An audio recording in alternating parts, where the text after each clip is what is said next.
So, Senator Moua, we are so thrilled as the Forum for Youth Investment to be here in Minnesota at the kickoff of your Child and Youth Legislative Caucus. So, I know you've sponsored legislation on cyberbullying, you've advocated for more resources for everything from childcare to lower tuition for college students. Can you tell me where you see progress in Minnesota and where you see gaps in providing what every child needs to succeed in college, work, and life? Well, I think that, part of the issue is that we can't really measure.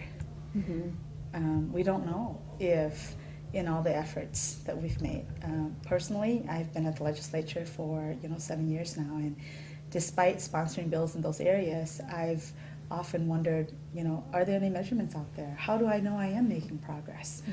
We know that in recent years, there's been a collective momentum from among the different leaders in the public sector, in the private sector, in the nonprofit world, around the results on investing in early childhood. And so there's kind of a momentum building on that. But even that discussion doesn't focus on sort of best practices or evidence-based investments.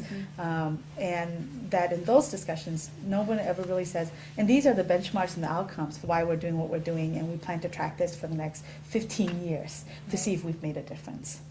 Great. So then, in theory, you've gathered these 100-some legislators together, along with members of the executive branch and business leaders, United Way, together to do what? What's the crux of? Well, in part to answer to bring all of us into one room and to put us on the same page. In a very selfish way, I wanted an opportunity to, for all of us in one another's companies, to acknowledge that we don't know, and in fact that we can't point the fingers and say, well, the nonprofits or the foundations or academics or those politicians haven't done their job, but actually it's our collective job to measure and to think about whether or not we're actually achieving the outcomes that we say we want to achieve.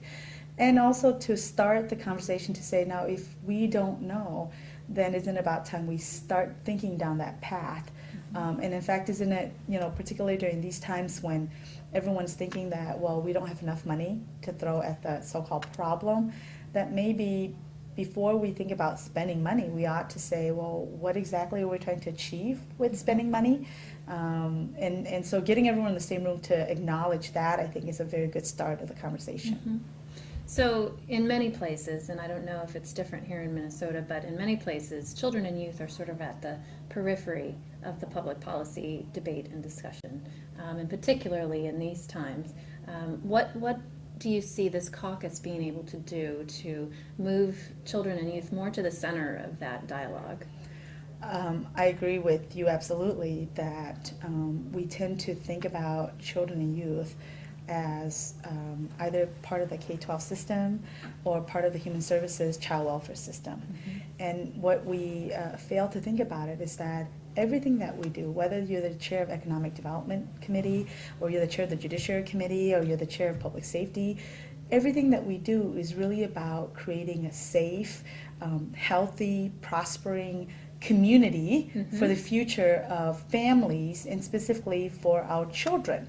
And so my hope is that by bringing these individuals together, we can say that in the decision makings that each of us make, it is not that I'm about economic development and what. Right. It's about focusing on economic development and how that advances maximum outcome for children and their families. Well, I mean, you yourself are the chair of the Senate Judiciary Committee, correct? That's right. And in the meeting today, I was speaking with the head of the Department of Corrections. That's right. And clearly, not your typical candidates for leading the charge on children and youth issues, but I think two people that recognize what happens if we don't do it. So That's I think right. that's really commendable.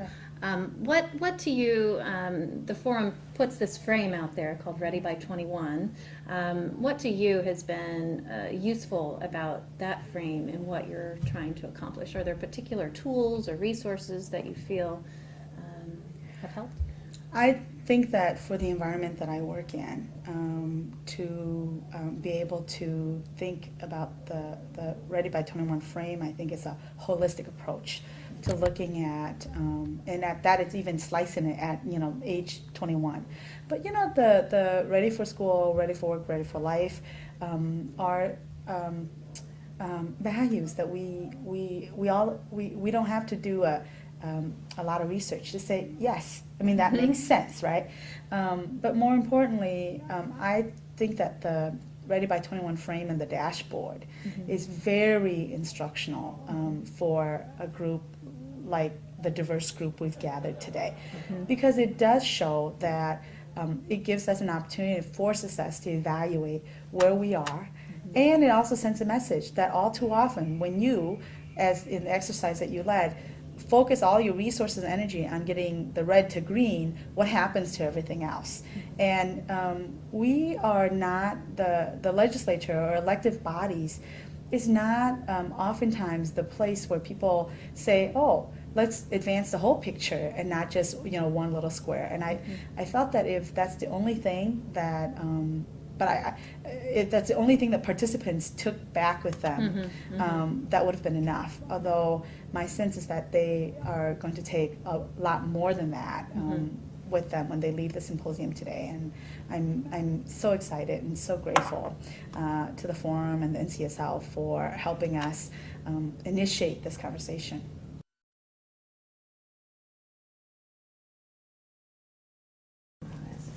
So when you think about Ready by 21, this key frame that the Forum for Youth Investment puts out there, what about that has been a good hook for you here in Minnesota? What's been helpful about either the tools and the resources or just the ideas? Well, I think that the frame of Ready by 21 and sort of the principles embedded in that of, ready for college, ready for work, ready for life, are principles that are familiar to us. I mean, Minnesotans have been thinking about that, so it's not foreign. Yet the tools that are embedded in that frame, I think, has been very helpful. And in particular, I'm thinking about the dashboard exercise, where we have a chance to look at and evaluate for ourselves what are, the reds and the yellows and the greens. And all too often, I think given a lot of the budget difficulties that we've experienced, I would say over the last 7-8 years, we tend to think about how we make a red all green at the expense of all the other boxes. And so I think that if the members who are participating today, if all they take home with them from today is to say it's actually more important to think about the big picture versus trying to, make some changes in one particular area, I think that would have been, really good. But my sense is that they're going to take a whole lot more than that back with them. And I think that what the forum is trying to do with the Ready by 21 frame in partnership with the NCSL and other organizations is phenomenal. And it's giving, particularly in a oftentimes pretty partisan environment, that I think it's cultivated because of a limited resource, or people perceive to be a limitation in resources. So that divides people into parochial partisan conversations. And to have entities with credibility and national partnerships come in to help facilitate that conversation gives a lot of, I think, credibility to the conversation, and it brings unusual suspects to the table who all need to be at the table. So I'm just very grateful for the opportunity to work with the forum and the NCSL to make this event happen. Well, we're pleased and so lucky to be here with you. So.